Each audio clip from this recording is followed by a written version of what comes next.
इतिहास को देखिए, आप अपने आप को हिंदू कहते हो, आप हिंदू कहते हो, आप हिंदू धर्म को समझते नहीं हो।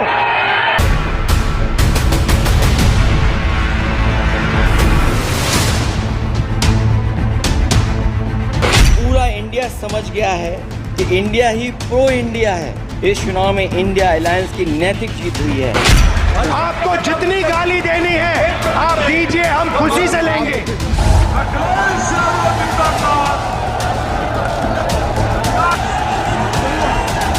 हम अयोध्या से लाए हैं उनके प्रेम का पैगाम। जुलाई महीने की पहली तारीख थी। 18वीं लोकसभा का संसद में पहला सत्र चल रहा था। पहली बार नेता प्रतिपक्ष के तौर पर राहुल गांधी संसद में बोल रहे थे। भाषण की शुरुआत में ही राहुल गांधी ने संविधान का जिक्र किया, भगवान शंकर की तस्वीर दिखाई। 10 साल में पहली बार सरकार बैकफुट पर नजर आई। हमें संरक्षित करिए, ऐसे नहीं चलता। जुलाई का ही महीना था। 29 जुलाई की तारीख थी। 18वीं लोकसभा का पहला बजट सत्र चल रहा था। राहुल गांधी ने फिर भगवान शिव का जिक्र किया, महाभारत की कहानी सुनाई, चक्रव्यूह का किस्सा बताया और बता दिया कि इंडिया गठबंधन की राजनीति किस राह पर बढ़ने वाली है। ये सोचते हैं कि देश के युवा, देश के पिछड़े लोग अभिमन्यु हैं। देश के पिछड़े लोग अभिमन्यु नहीं है, अर्जुन है। मेरे भाषण में कभी नहीं आएंगे। छक, सफेद टी शर्ट, हल्की बढ़ी दाढ़ी और फुल कॉन्फिडेंस से सरकार पर तीखे वार।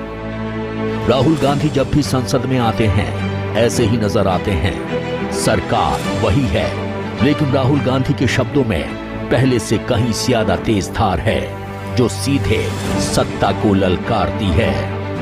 पहला कदम इंडिया गठबंधन ने ले लिया। पहला कदम इंडिया गठबंधन ने ले लिया। आपके प्रधानमंत्री की कॉन्फिडेंस को हमने उड़ा दिया। मतलब आपके प्रधानमंत्री भाषण में आ ही नहीं पा रहे।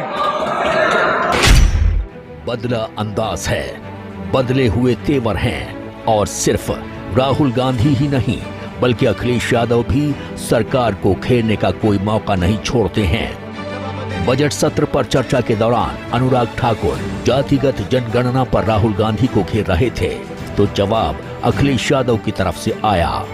और पहली बार ऐसा लग रहा है हारी हुई सरकार विराजमान है। अभी तो नई सरकार बने 2 महीने हुए हैं, लेकिन संसद में राहुल और अखिलेश यादव की जिस तरह की केमिस्ट्री नजर आ रही है वो बताती है कि यूपी के लड़कों की साझेदारी लंबी चलने वाली है और बीजेपी के लिए बड़ी चुनौती बनने वाली है। लेकिन सवाल ये है कि राहुल अखिलेश सरकार पर क्यों हमलावर हैं? यूपी के 2 लड़के सरकार के लिए कितनी चुनौती है?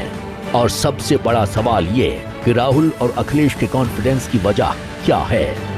नीच का मुद्दा हो, जातिगत जनगणना की बात हो या फिर बजट, संसद में जब भी मौका मिला राहुल और अखिलेश की गजब की जुगलबंदी देखने को मिली है। दोनों ने लगातार और एक ही अंदाज में सरकार को घेरने में कोई कसर नहीं छोड़ी।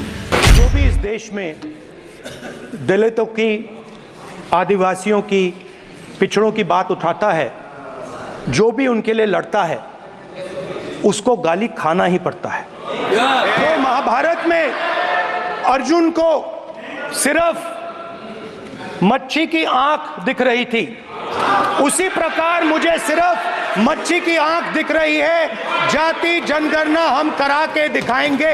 खत्म। आपको जितनी गाली देनी है आप दीजिए, हम खुशी से लेंगे।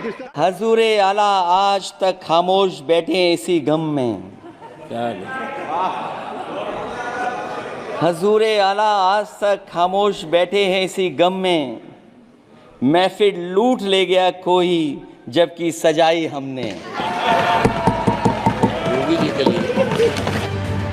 संसद के अंदर ही नहीं बल्कि संसद के बाहर भी यूपी के लड़कों की जोड़ी सरकार को हर मोर्चे पर चुनौती दे रही है। दोनों आत्मविश्वास से लबालब हैं, जिसकी सबसे बड़ी वजह है यूपी में बीजेपी की करारी हार। यूपी में जिस तरह से राहुल